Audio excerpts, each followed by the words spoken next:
אנחנו בעצם מדברים עם חמותי ובעלי, שהם, אני בעצם מנסה ברעיון הזה להבין את ההשפעה של החלוץ הקיבוצי, לבין ההשפעה שהייתה לכם בעצם בבתי ילדים, שישנתם בלינה משותפת. אז נוגה, את מעין חרוד, נכון? ההורים שלך עלו יוון. מיוון, ניצולי שואה, נכון?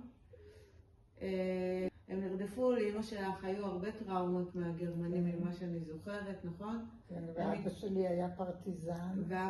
הם בעצם באו לקיבוץ עין חרוד. כן. ובקיבוץ עין חרוד הם הגיעו, את נולדת בקיבוץ עין חרוד, נכון? כן. אז בעצם מאז שאת היית תינוקת, אצלכם בקיבוץ ההורים שלך קבעו את השם שלך, או הקיבוץ קבע את השם? לא, ההורים שלי קבעו. ההורים שלך קבעו? בתור ילדה, את זוכרת את החוויה של, ואני מדברת עד גיל 6, כי בעין חרוד מגיל 6 בעצם עברתם חזרה לבית ההורים, בית המשפחתי.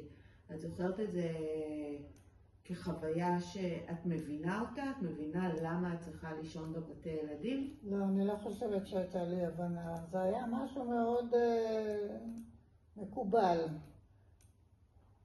אחרי תקופה כנראה שהיינו אחרי הלידה, ההורים היו, התינוקות היו בבית עם ההורים, ואחר כך בבתי ילדים עד כיתה א'. עד כיתה א'. ואיתך היו כל הקבוצת גיל שלך בעצם. כן. ואת יכולה כאילו, כשהיית הולכת הביתה והיית רוצה להישאר בבית, או שזה היה לך איזושהי הרגשה של געגוע, או שתמיד הבנת, אבא ואמא חייבים ללכת לעבודה, אני צריכה ללכת לבתי ילדים, זה הסדר. את זוכרת את זה כמשהו חיובי, כמשהו שאת מרגישה ש... זה היה משהו מאוד רגיל, כאילו... זה מה יש, כאילו. זה מה יש. ככה היו לפניי וככה היו אחריי. וככה כולם בגיל. כל החברים. את זוכרת איזושהי חוויה שהיא שמחה מהגיל הזה, או חוויה שהיא עצובה, או קשה, או... לא, לא משהו... בטח לא בקטנות. לא בקטנות.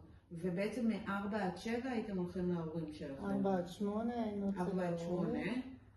ואת זוכרת איך זה הייתה החוויה הזאת, כאילו, להיות אצל ההורים מ-4 עד 8? אני חושבת שזה היה מאוד כיף. את חושבת שהקשר שלך השפיע, זה שישנת בבתי ילדים השפיע על הקשר שלך עם ההורים שלך? או על הקרבה? יכולת לספר להם דברים? הייתי יותר קרובה לבני קבוצה שלך או להורים שלך? להורים זה גם אחיות ואחים. כן. אני חושבת, לא יודעת. לא יודעת לענות על זה. אוקיי. ואז הגעת לקיבוץ אייל. כן, כמובן אחרי צבא וזה. הגעת לקיבוץ אייל, ובקיבוץ אייל גם אמרו לכם, זה ממשיך, הלינה משותפת. שזה בעצם המשיך, כן, שעד... אבל ההבדל היה שפה באייל הייתי עד גיל מאוחר. אני כל השנים הייתי בלינה משותפת. כן, אתה היית בלינה משותפת. מאיזה גיל? חצי שנה? 3 חודשים? 3 שבועות. לא, או חודש מאיזה וחצי. גיל? לא, חודש וחצי. חודש וחצי. חודש וחצי? ואז הגעת לקיבוץ אייל, ואמרו לך, עם כל המחשבות שלך, בטח אז זכרת יותר כאילו מהתחושות, אמרו לך עכשיו, קחי את בנך יקירך ותשימי אותו בבתי ילדים. זה היה לך, מה הרגשת כאילו? לא יודעת, אני חושבת שהייתי מאוד רגילה לפורמט הזה, שאתה פשוט... יולד, הילד אחר כך נכנס לבתי ילדים.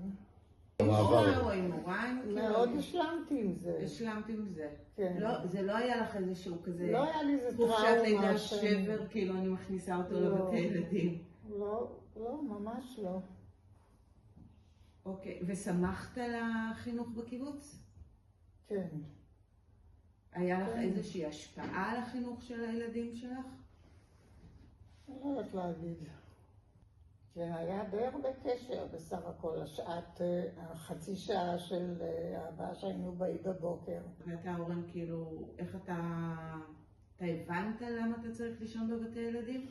אני לא יודע, לא התעסקתי בלהבין, אלא ברור שיש, מעבר לזה שאתה רגיל לזה ושאתה חי את זה ביומיום מאז שאתה קטן, אתה נהנה לראות את ההורים אחרי צהריים, אתה פחות אוהב ללכת לישון, אני בטוח, בתור ילד, אני זוכר את זה בתור נער, ילד, לא בתור נער, בתור ילד, כאילו יותר גדול, זוכר, זה לא בתור ילד קטן.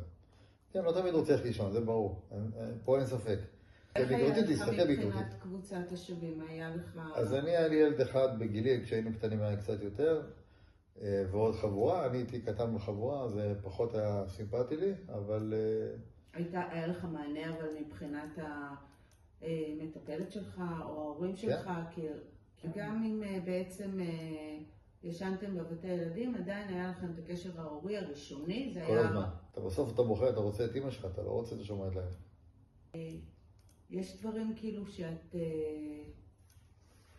מתחרטת עליהם בלינה המשותפת? יש דברים שהיית אומרת... לא. הייתי מאוד שלמה עם הלינה המשותפת.